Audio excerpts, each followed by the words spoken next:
On démarre avec Pierre Desraux du Pur Média. Bonjour Pierre. Bonjour Philippe. Ce sont les audiences télé. Qu'est-ce que les Français ont regardé à la télé hier soir ? Alors hier, c'est TF1 qui s'est classé en tête des audiences avec la suite de la saison 3 de SWAT, sa série américaine avec Shemar Moore. 3 900 000 fidèles étaient présents devant leur poste. Ça représente 18% du public. Et alors j'espère que Céline Dacosta et Cyril Lacarrière ont bien profité de SWAT, puisque c'était les derniers épisodes inédits de la série qu'on ne reverra pas avant quelques temps.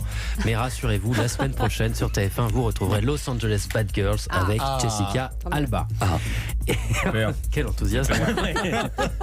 Et moi je suis pas Lacarrière, je suis pas Dacosta, donc regardez pas vous. Voilà. J'empiète pas leur rôle. On retrouve ensuite un coude à coude entre M6 et France 3. C'est M6 qui s'en sort d'un cheveu avec un nouveau numéro de la saison 14 de La France a un incroyable talent, le concours d'artistes présenté par David Ginola, le footballeur qui a eu le talent de se transformer en animateur. Et c'était la première demi-finale hier avec Ahmed Silla en invité, et celle-ci a été suivie par 3 100 000 Français, 16,5% de part d'audience. C'est un record sur ce critère de la part d'audience pour La France a un incroyable talent. En troisième place, donc, on retrouve France 3, la 3 qui proposait une soirée de fiction française avec le téléfilm inédit Classe unique avec Clémentine Célarié.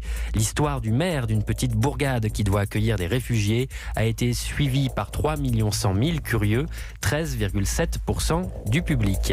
Et au pied du podium, c'est France 2 avec le lancement très attendu de Sur le front, la nouvelle série documentaire incarnée par le reporter Hugo Clément que vous receviez hier dans ce studio. Pour ce premier numéro, le reporter s'est intéressé aux océans et à ceux qui luttent tous les jours pour les préserver.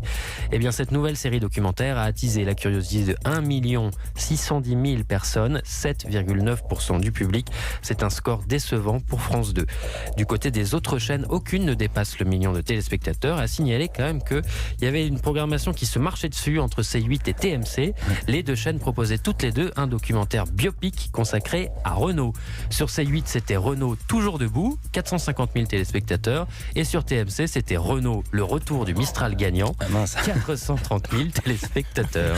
Et puis Pierre, vous vouliez nous dire un petit mot sur le replay aujourd'hui, le bazar de la charité sur TF1 a cartonné. Ils ont mis le bazar. Ils ont mis le bazar et on peut même parler d'un énorme carton. Vous le savez, la semaine dernière, le bazar de la charité avait rassemblé 6 800 000 téléspectateurs sur TF1.